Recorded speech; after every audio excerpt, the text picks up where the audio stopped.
حصار محبت by Faiza Iftikhar episode 3۔ یہاں سے دائیں جانب ٹرن لینا۔ آن نے رکشے والے کو ہدایت دی تو زارا نے ذرا سا سر باہر نکال کے جھانکا تو فوراً کہہ اٹھی، ارے نہیں نہیں، یہاں نہیں مڑنا تھا، اگلی گلی تھی۔ اوہو، کیا ہو گیا ہے آن آپ کو؟ تیسری بار رکشے والے کو غلط موڑ بتایا ہے آپ نے۔ وہ تو شکر کیجئے کہ میری یادداشت کمال کی ہے، ایک ہی بار آئی ہوں یہاں، مگر یہ یاد تھا کہ تندور کے سامنے والی گلی ہے، یہ دیکھیں یہ والی۔ رکشے والا اگلی گلی میں داخل ہوا تو اس نے فخریہ اپنی کارکردگی جتائی، مگر جلا بھنا آن ہوں کہہ کے منہ پھیر کے رہ گیا۔ 3 دن پہلے ہی وہ یہاں سے نکلے تھے، 1 رات اور 1 دن کے قیام کے بعد، اور دادی کو یہاں ان کی ہم جولیوں کے پاس چھوڑنے کے بعد پنڈی روانہ ہوئے تھے، اور اب فقط 3 دن بعد ہی مری اور پنڈی کے شاندار اور یادگار ہنی مون ٹرپ سے واپس لوٹے تھے۔ آن کا نہ مزاج ٹھکانے پہ تھا نہ ہی حواس، اس لیے تیسری بار رکشے والے کو غلط راستہ بتا چکا تھا۔ وہ تو بھلا ہو زارا کا جس نے بلی کی سی یادداشت پائی تھی، سرسری سا گزرنے کے باوجود یہاں کا راستہ اس کے حافظے پہ نقش ہو چکا تھا۔ بس یہاں روک دو، آن نے ایک بار پھر رکشے والے کو گمراہ کرنا چاہا، لیکن پچھلے 3 تجربوں کے بعد اس نے صاحب کے آرڈر پہ کان نہ دھرتے ہوئے بی بی کی جانب سوالیہ نظروں سے دیکھا۔ یہاں مسجد کے سامنے اتر کے کون سے وقت کی نماز پڑھیں گے؟ مغرب کا وقت گزر چکا، عشاء کی جماعت کھڑی ہونے میں بھی دیر ہے، زارا نے آواز دبا کے ناراضگی سے کہا اور رکشے والے کو آگے چلنے کا اشارہ کیا۔ روکیے، ہاں ہاں روکو، چلو بھئی آ گیا گھر۔ زارا کے کہنے پہ آن نے بھی رکشے والے کو ہدایت دینا اپنا فرض جانا اور بیگ سنبھال کے اترنے لگا۔ آپ کہاں چل دیے؟ زارا نے پیچھے سے اس کا سویٹر کھینچا اور پرس سے پیسے نکال کے رکشے والے کو تھمائے۔ بھائی بڑی مہربانی ہوگی، اس میڈیکل سٹور سے یہ والی دوائیں لا دیں، ساتھ ہی ڈاکٹر کا نسخہ بھی تھا۔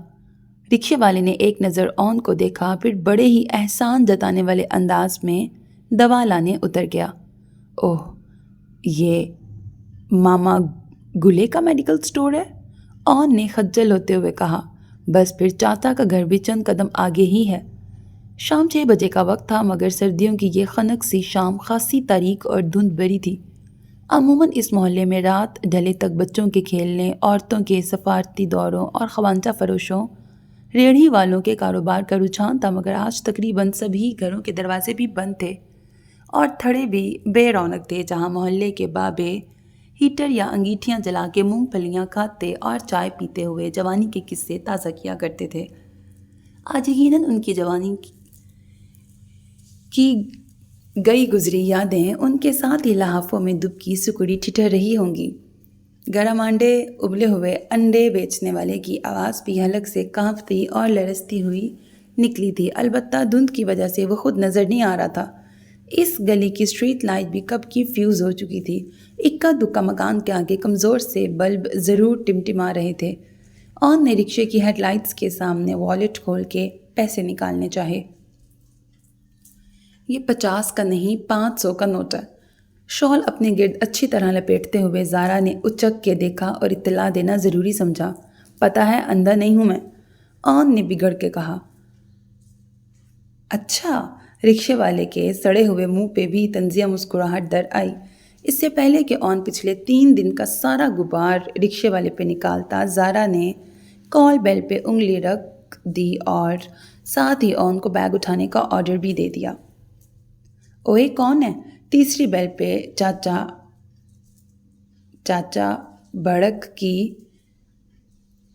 بھڑک بریکٹ للکار سنائی دی۔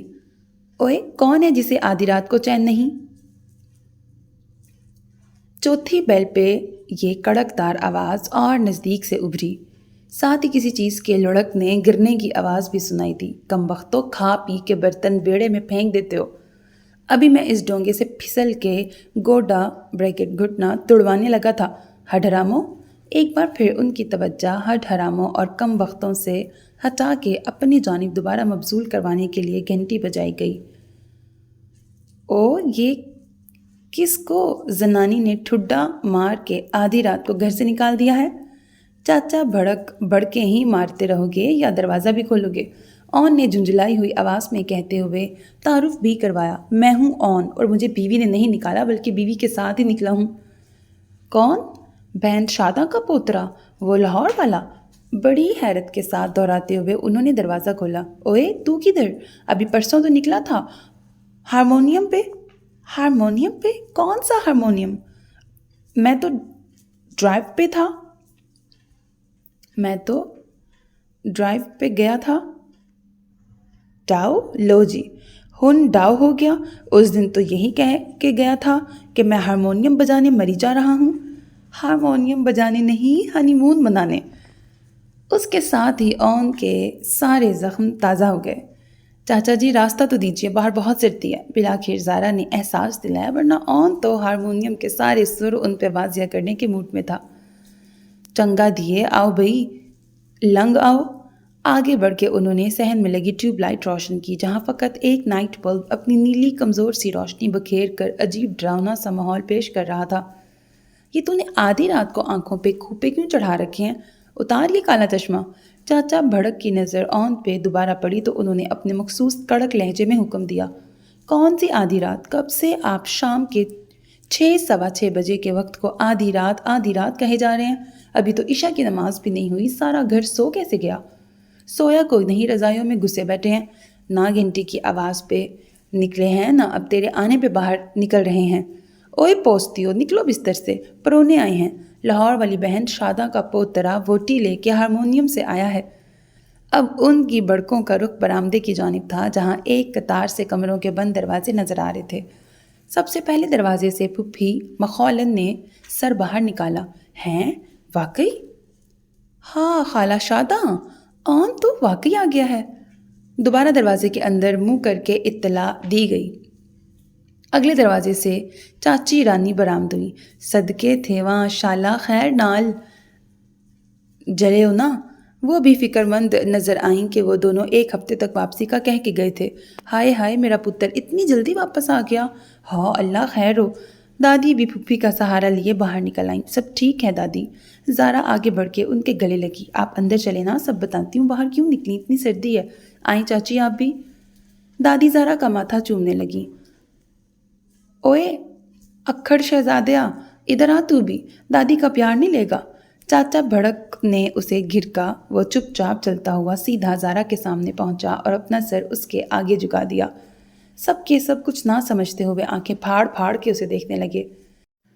چلیں اب دیں بھی پیار، کیا میرا کب نکلوانا ہے؟ یوں ہی رکوع کی حالت میں زارا کے سامنے جھکے جھکے اس نے بیزار سی آواز میں کہا تو برابر میں کھڑی دادی نے مٹھی میں اس کے بال بھر کے اس کا سر اونچا کیا۔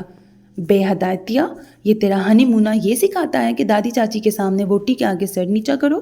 بزرگوں کی بجائے ووٹی کا پیار لو، اور وہ بھی سارے ٹبر کے سامنے۔ اون بڑبڑاتے ہوئے سیدھا ہوا، سامنے شرم سے دوہرا ہوتا وجود یقیناً زارا کا تھا۔ ہائے ہائے خالہ، سمجھا کرو، مخول کر رہا ہے منڈا۔ پھپھی مخولن نے ہاتھ پہ ہاتھ مار کے کہا لگایا۔ ہاں ہاں ہاں، بالکل بالکل۔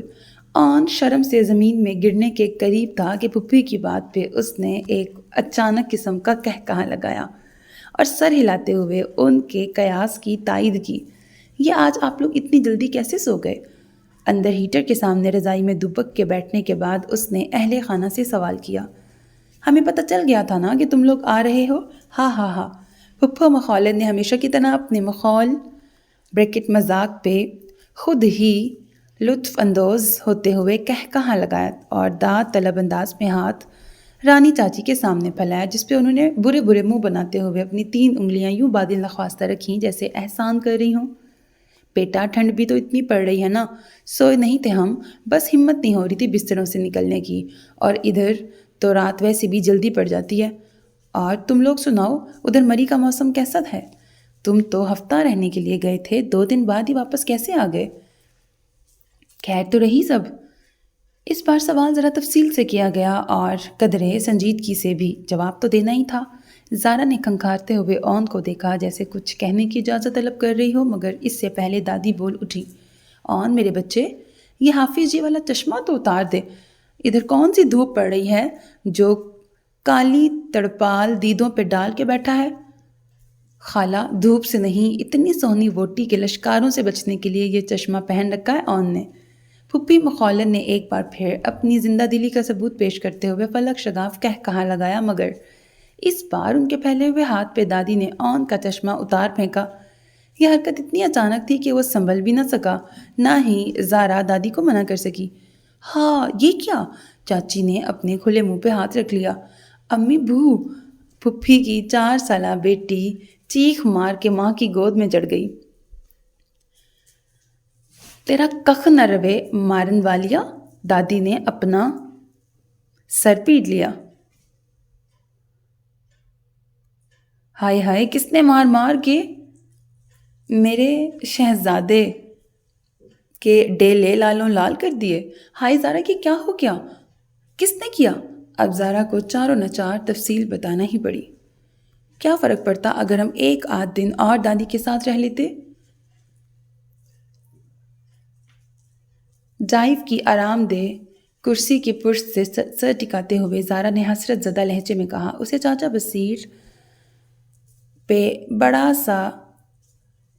بصیر کا یہ بڑا سا پرانی طرز و تعمیر کا گھر بھی بہت بھایا تھا، اور اس کے مکین بھی، جو اس گھر کی طرح ہی کشادہ دل کے مالک تھے۔ بے حد میٹھے لب و لہجے والی سادہ مزاج سی رانی چاچی، جو دادی کی کڑوی باتوں کا جواب نہ تو حسنہ کی طرح دو بدو کرارے انداز میں دیتی تھیں، نہ ہی وگما کی طرح ایک ڈھیٹ سی لاپرواہی اپنا کے ان کے پاس ہر کسی کے لیے ایک مہربان اور شفیق سی مسکراہٹ تھی۔ ان کی پیاری سی 2 جڑواں بیٹیاں، بڑے دل اور کھلے ہاتھ والے چاچا بصیر، جنہوں نے زارا کے آتے ہی کبوتر اور چڑیاں خرید کے آزاد کروائے اور ان کے سفر پہ نکلنے سے پہلے 2 کالے بکروں پہ ہاتھ لگوا کے صدقے دیے۔ ان کی چچا زاد بہن پھپھی مخولن، جن کا نام تو کچھ اور تھا مگر ان کی حسود طبیعت کی وجہ سے سب انہیں مخولن کہہ کے پکارتے تھے، اور چاچا بھڑک، جو سلطان راہی کی طرح بڑکے مارنے کے عادی تھے مگر ان کی شخصیت کے اس ظاہری پرتشدد اور سخت گیر تاثر کے برعکس اندر سے وہ ایک معصوم فطرت انسان تھے۔ قدر اللہ لوگ، وہ پھوپھی مخولن کے شوہر تھے، ملک بصیر کی تائی یعنی دادی کی جٹھانی اور بہن کی سہیلی اماں اللہ بخشے، جن کا تکیہ کلام ہی نہیں لقب بھی بن چکا تھا۔ ابھی تو میں ٹھیک طرح سے ملی بھی نہیں ان سب سے۔ زارا کی سوئی اب تک وہیں اٹکی ہوئی تھی۔ ٹھیک طرح سے تو تم اب تک مجھ سے بھی نہیں ملی ہو۔ اون نے اس کے کان میں سرگوشی کی۔ سب کتنی محبت کرنے والے لوگ ہیں، اور میرا شمار کیا کاٹ کھانے والے لوگوں میں ہوتا ہے؟ کہیں دادی برا نہ مان گئی ہوں۔ اسے ایک اور اندیشہ لاحق ہوا، اور کہیں میں برا مان جاؤں؟ اون نے دھمکایا۔ وہ جھنجھلا گئی۔ یہ آپ میری ہر بات میں خود کو کیوں گھسا لیتے ہیں؟ اور تم اپنی ہر بات میں پوری گھکڑ منڈی کو کیوں گھسا لیتی ہو؟ ہم ہنی مون کے لیے نکلے ہیں، یہ یاد رکھو۔ تو کیا ہنی مون کے دوران رشتہ داروں اور بزرگوں کا ذکر کرنا ممنوع ہوتا ہے؟ وہ تنک کے بولی، بالکل ممنوع ہوتا ہے۔ اون نے اپنی طرف سے قانون وضع کیا تو وہ چپ ہو گئی۔ کس قدر پرسکون اور خوبصورت سفر ہے۔ اس کی خاموشی سے فائدہ اٹھاتے ہوئے اون نے اپنا اور اس کا موڈ خوشگوار کرنے کے لیے پہلا قدم اٹھایا۔ وہ شیشے سے باہر جھانکنے لگی۔ اور تم ساتھ ہو تو ویسے بھی مجھے اپنا آپ زمین پہ نہیں، ہواؤں میں بادلوں کے دوش پہ اڑتا ہوا محسوس ہوتا ہے۔ اون کا ہاتھ سرکتا ہوا اس کے مہندی رچے نازک سے ہاتھ تک جا پہنچا۔ میں کتنا خوش نصیب ہوں کہ مجھے تمہارا ساتھ عمر بھر کے لیے ملا ہے۔ اب مہندی کی خوشبو میں بسا یہ ہاتھ اون کی گرفت میں تھا۔ تم بھی کچھ کہو نا؟ بڑی آس کے ساتھ اون نے اس کی جانب جھکتے ہوئے اس کے چہرے کے اطراف میں پھیلی سیاہ زلفوں کو ایک شریر سی پھونک مار کے ہٹاتے ہوئے کہا، ایک بات تو بتائیں، پھوپھی مخولن آپ کی پھوپھی ہیں تو ان کے شوہر آپ کے چاچا کیسے ہوئے؟ پھوپھا کیوں نہیں؟ عموماً تو پھوپھیاں اور چاچے سگے بہن بھائی ہوا کرتے ہیں۔ بے حد سنجیدگی سے کیے گئے اس سوال نے اون کو بدک کے پیچھے ہٹنے پہ مجبور کر دیا۔ کیا ہوا؟ میں نے کچھ غلط کہہ دیا کیا؟ اس کی سرخ ہوتی باہر کو ابلتی آنکھیں دیکھ کے زارا سہم کے پوچھنے لگی۔ نہیں، غلط نہیں کہا، بالکل صحیح بات کی ہے، صحیح بھی اور برمحل بھی۔ ایسی ہی ضروری اور اہم باتیں تو کی جاتی ہیں شادی کے اولین دنوں کی تنہائیوں میں۔ باقی رہی رومانٹک قسم کی باتیں تو ان کا کیا ہے، بعد میں کر لیں گے۔ گھگڑ واپس آنے کے بعد چاچی کے لمبے سے دسترخوان پہ درجن بھر چاچوں، پھپھوں اور آدھ درجن قسم کی دادیوں کے ساتھ بیٹھ کے کڑی چاول کھاتے ہوئے کر لیں گے۔ فی الحال تو یہی ڈسکس کرنا ضروری ہے۔ وہ سر ہلاتے ہوئے کہہ رہا تھا۔ میں تو بس ویسے ہی۔ زارا اس کا رد عمل دیکھ کے کھجل سی ہو گئی۔